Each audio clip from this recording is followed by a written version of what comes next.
बिस्मिल्लाहिर्रहमानिर्रहीम। Hello, welcome back to my channel chemistry zone. आज का जो हमारा टॉपिक जाएगा वो है reaction of group two elements with nitrogen. आपके पास जो नाइट्रोजन के साथ जितने भी एलिमेंट्स हैं ग्रुप टू में उनका रिएक्शन देखेंगे। ठीक है जी।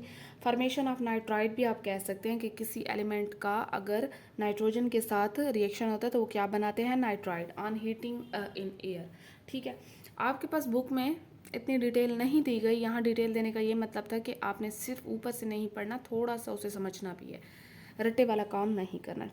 आप देखें यहाँ पे all the group two alkaline, जिसे अच्छा ग्रुप टू जो है वो हमारे पास क्या चीज़ है, that is also called alkaline earth metal. ठीक है, क्या चीज़ है, अल्कलाइन अर्थ मेटल। यहाँ पे देखें आपके पास formation of nitride, all the group two alkaline earth metal react with nitrogen gas to form nitrides. क्या मैंने बात की है कि नाइट्राइड ही फॉर्म करेंगे आपके पास। They typically require high temperature. इनका टेम्परेचर भी मैंने आगे लिख दिया है, सिर्फ यहाँ पे मैंने नहीं लिखा लेकिन अगले उसमें लिख दिया। ठीक है, क्योंकि टेम्परेचर दिखाने का ये मतलब था कि आपको पता चले कि इनका हाई टेम्परेचर होता है due to high dissociation energy of nitrogen molecule. इस नाइट्रोजन मॉलिक्यूल को तोड़ने के लिए और इसका रिएक्शन जो है वो एलिमेंट्स के कराने के लिए हमें हाई टेम्परेचर चाहिए, हाई एनर्जी चाहिए। ठीक है।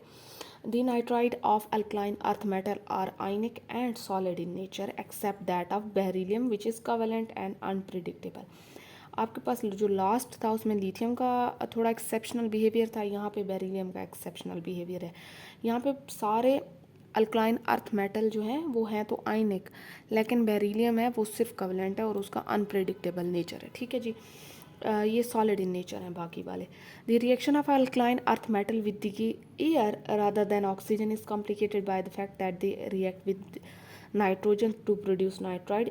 अच्छा, यहाँ पे एक मेन बात ये है कि आप जो ग्रुप टू एलिमेंट्स हैं इनका रिएक्शन ऐसे खुले आम नहीं करवा सकते एयर में। यहाँ पे मसला ये होगा कि आपने फिक्स कोई ऑक्सीजन लेना है, सिर्फ ऑक्सीजन गैस लेनी है। कुछ हमारे पास रिएक्शंस ऐसे होते हैं जो हम एयर में करा देते हैं, मीन्स के एयर कहने का मतलब ये कि हम ऑक्सीजन में करा देते हैं। अगर आप ग्रुप टू का जो है वो कराएंगे तो यहाँ ग्रुप टू के एलिमेंट्स क्या करते हैं कि एटमॉस्फेयर में, एयर में जो नाइट्रोजन है वो उसके साथ रिएक्ट कर लेते हैं और नाइट्राइड बना लेते हैं। ठीक है, तो इसीलिए वो कहते हैं कि आपने the reaction of alkaline earth metal with air rather than oxygen is complicated. ठीक है, अब वो एयर का इसीलिए कह रहे हैं कि कॉम्प्लिकेशन आ जाती है क्योंकि वो नाइट्रोजन वगैरह बना लेते हैं। अगर सिर्फ ऑक्सीजन के साथ आप उसका बिहेवियर देख रहे हैं तो आज सिर्फ ऑक्सीजन लेंगे, सिर्फ ऑक्सीजन गैस लेंगे। ठीक है, फिर आ जाएँ और in each case we get a mixture of metal oxide and nitride. आपके पास मैंने ये ओवरऑल इक्वेशन लिख दिया, आपने ये मेटल लेना है। मेटल मीन्स के अल्कलाइन अर्थ मेटल या ग्रुप टू एलिमेंट्स, उसके साथ 3 लगाना है। 3 लगाने का ये मतलब है कि इक्वेशन बैलेंस करनी है।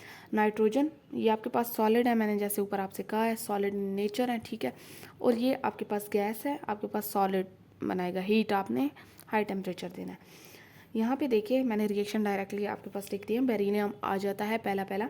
बेरिलियम जो है वो ज़्यादा रिएक्टिव है than the solid form powder beryllium. अगर देखें हम पाउडर बेरिलियम जो है वो ज़्यादा रिएक्टिव है किससे, सॉलिड बेरिलियम से, एंड विल बर्न, ये 2 बार बर्न आ गया in nitrogen gas when ignited. ठीक है, beryllium nitrate is covalent rather than ionic. यही बात है कि जो हमने बेरिलियम की बात की ऊपर भी यही कहा है कि वो कोवेलेंट है रादर देन आयनिक, आयनिक नहीं है। तो सिंपल सी बात है कि आपने सिर्फ इतना लिखना है कि बेरिलियम नाइट्राइड निकलता है अगर हम उसका रिएक्शन नाइट्रोजन के साथ करवा देंगे, और हमने हाई टेम्परेचर देना है। ये डेल का मतलब है आपके पास हाई टेम्परेचर है, आपके पास ये प्रोडक्ट सबका ऐसे ही आएगा जैसे मैंने यहाँ ऊपर लिखा है। ठीक है, 3 बेरिलियम ले लिए हैं और हमने नाइट्रोजन के साथ उसे रिएक्ट करा लिया। फिर आ जाते हैं मैग्नीशियम पे। अगर मैं मैग्नीशियम पे आती हूँ तो मेरे पास क्या है, when magnesium is burn in air it react with both oxygen and nitrogen. जब मैग्नीशियम को हम एयर, वही बात है कि एयर में अगर हम बर्न कर रहे हैं तो आपके पास ये ऑक्सीजन के साथ भी रिएक्ट करेगा, ये नाइट्रोजन के साथ भी रिएक्ट करेगा।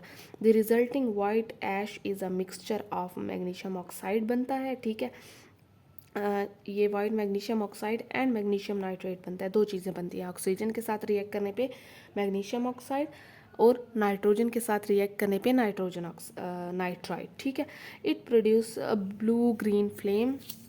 अब आपके पास ब्लू ग्रीन फ्लेम ये देता है। ठीक है, बस यहीं तक था। कैल्शियम पे आ जाते हैं। कैल्शियम पे अगर मैं बात करूँ, आपके पास मैंने इतनी इसकी डिटेल नहीं लिखी। कैल्शियम जो है वो नाइट्रोजन के साथ, ये बाकी सारे आपके पास सेम इसके रिएक्शन है। यहाँ पे आपने एक चीज़ वो करनी है कि जो बुक है उसमें सिर्फ 2 ही रिएक्शन दिए गए हैं, 2 से 3 रिएक्शन, और इतनी डिटेल नहीं दी गई, ठीक है। कैल्शियम के साथ अगर करते हैं तो मैग्नीशियम का मैंने पीछे रिएक्शन नहीं लिखा, तो वो भी सेम है, लिख दिया आपके पास। टेम्परेचर मैंने यहाँ इसलिए लिखे कि पता चले कि आपके पास टेम्परेचर कितना होता है। फिर आ जाए, अच्छा यहाँ पे आपने एक चीज़ नोट की होगी कि यहाँ जब आप नीचे आ रहे हैं तो 200 से 400 तक, 460 तक आ रहे हैं। तो ये आप जब ग्रुप में जाते हैं तो आप नीचे चलते जाएं, आपके पास रेडियस इंक्रीज़ होता जाता है, ठीक है।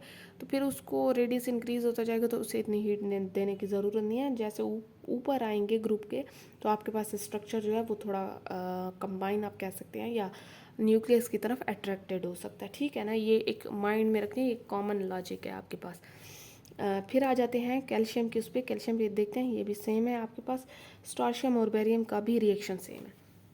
तो ये था आपके पास reaction of group 2 elements with nitrogen. इंशाल्लाह अगली वीडियो में मिलते हैं। आई होप सो आपको समझ आ गई होगी। यहाँ तक वीडियो एंड हो रही है, अगला टॉपिक अगली वीडियो में पढ़ेंगे। अल्लाह हाफिज़।